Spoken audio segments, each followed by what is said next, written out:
দীর্ঘ প্রায় ৪ মাসের অনিশ্চয়তার পর অবশেষে হরমুজ প্রণালী অতিক্রম করেছে বাংলাদেশ শিপিং কর্পোরেশনের মালিকানাধীন জাহাজ এমভি বাংলার জয়যাত্রা।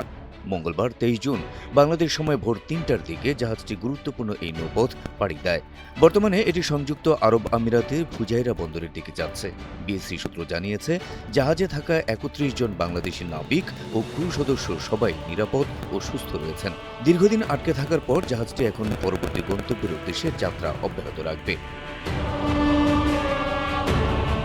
গেল ২ ফেব্রুয়ারি জাহাজটি হরমুজ প্রণালী হয়ে পারস্য উপসাগরে প্রবেশ করে। পরে কাতার থেকে স্টিল কয়েল নিয়ে জেবেল আলী বন্দরে পৌঁছায়। মধ্যপ্রাচ্যে সামরিক উত্তেজনা ও নিরাপত্তার ঝুঁকি বৃদ্ধি পাওয়ায় জাহাজটির স্বাভাবিক চলাচল ব্যাহত হয়।